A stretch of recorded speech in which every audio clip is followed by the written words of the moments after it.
Alright, welcome back everyone. I have been out of the loop for a while and not really making things. I should say I've been making things, I just haven't been videotaping them for you, so I am back and I would like to start with a Valentine card I've been making. Valentine's Day is just a couple weeks away, so I've got a couple great ideas for cards that I want to make. So here's the first one. We're going to start with the card. I've got my simple cardstock paper that is cut 5 by 7, sorry. And I just simply fold it in half. And I've got some rough edges here, but that's alright. So that's going to make just the regular fold. Okay, I've got some red scrap paper. It's best to use scraps. I love using up my scraps because I have so many. Again, a white scrap paper, and actually, if you receive this card, it is part of the ceremony, what are those things called? Ceremony pamphlet, I don't know what they're called, sorry, from my wedding last July. But we ended up with all of the leftovers that people didn't take with them and decided it was really good cardstock, so I'm using it. And that one is too, I believe. And the paper that I'm going to use for the background. This paper I got at Crafts Direct, which is a fairly local store to me in Minnesota. I don't know how far they branch out or if at all. But you can get cute paper at any store. I also used a stamp. I just got to find it. My Be Mine stamp from, this one is either from Michael's in the dollar section or Walmart in the dollar section. I've been finding a lot at Walmart lately, and I'm realizing that they're really good. These ink pads that I got, Studio G, these are from the Walmart dollar section, and they're like really good ink. They're really juicy, I guess, if that's the right way to explain it. And then I've just got some envelopes that I have.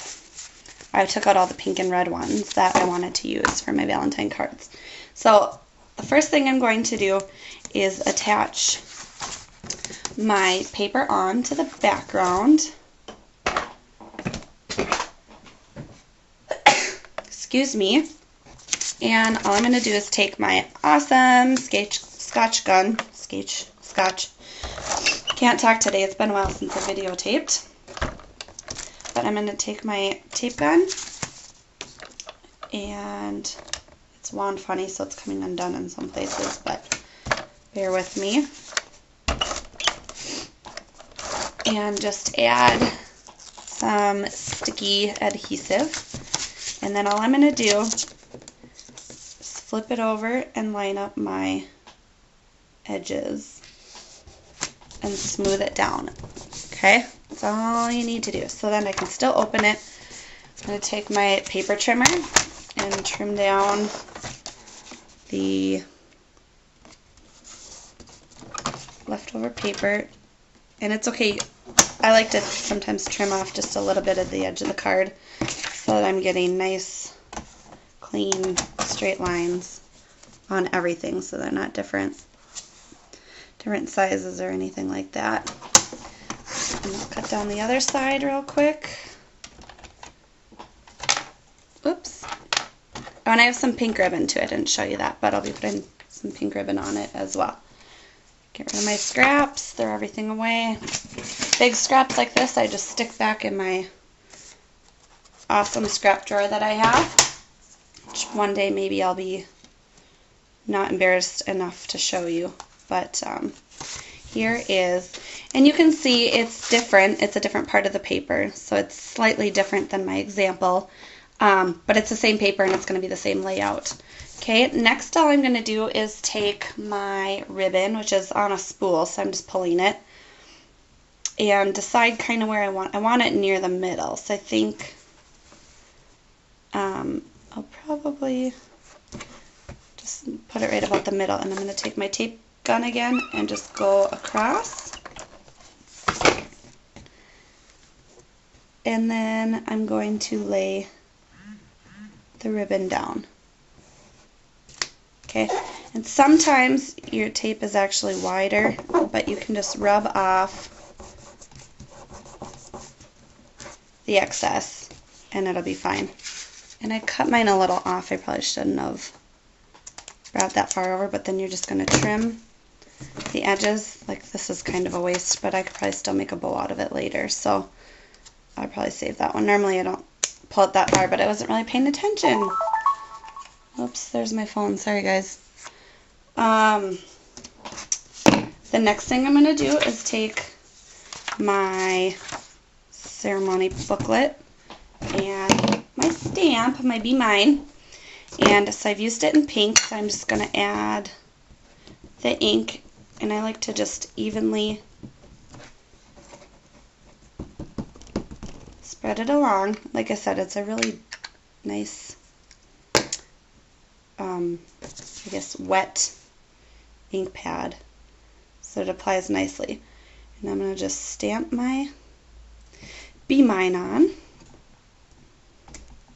Okay, so that's what you end up with. Then I will take my paper cutter and cut it. And this one I just did simple straight lines, regular corners. It's not too big, it's not too small. And just make sure my ends are even, which I might trim a little bit off of this end. Okay. I'll trim off both ends. I do a lot just by not really measuring and just, oops, I smudged a little bit. You have to be really careful. Usually I let mine dry first. I don't measure a lot of things. My cards I do, because I know the size of my envelopes. I usually just take, I can show you guys what I do. I just take my tape measure and go across and just make it smaller. So this is just over 5 inches by just over, it's almost 4 inches. So I just do about a card that'll fit. And if you look, it should fit pretty well. So when you fold it in half, obviously. Anyway, I like to just do what looks good. So I go by the look of everything. Next, I'm going to add adhesive to the back, and see there's barely any words on that tiny little piece. Hopefully this is dry now. I'm just going one strip down. Put it on. And if you don't want to press, and if you're worried about smudging, I like to flip it over and rub the back side, because you're not going to really smudge. If you get anything, it's just going to be on your mat, but it's not going to smear like with your finger oils. So you've got that, and again, you're just going to take your cutting tool, whoever you choose. I don't cut straight lines, so I use a cutting tool.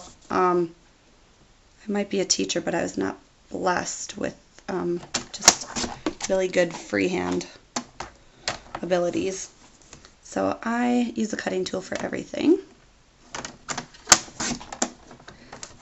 And actually I want to trim that down just a little bit more.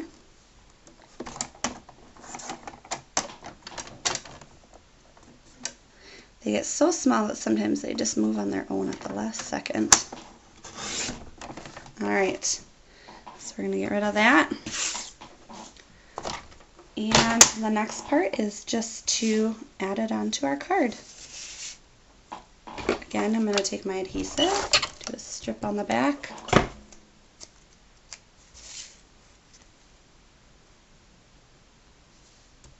And again, I'm going to flip it over because I don't want to smear anything. And I'll press down on the back side. And lastly, what you really want to do is to never forget a signature. So I have a bunch of different stamps that either say, you know, made by, created by. I have a little pencil holder with color pencils in it. Sometimes I color it. So I just want to do a little created by. And then I like to take just a color that I used in the card and sign my name and the year. This is the first card I have signed for this year, 2012. there you have it. It's a simple, easy card. You don't have anything stamped on the inside, but you certainly could. I like to leave it so I can write my loved ones a nice message on the inside, so I can write more instead of stamp more. Thank you. I hope you enjoyed it, and I hope you're making lots of lovely crafts for Valentine's Day.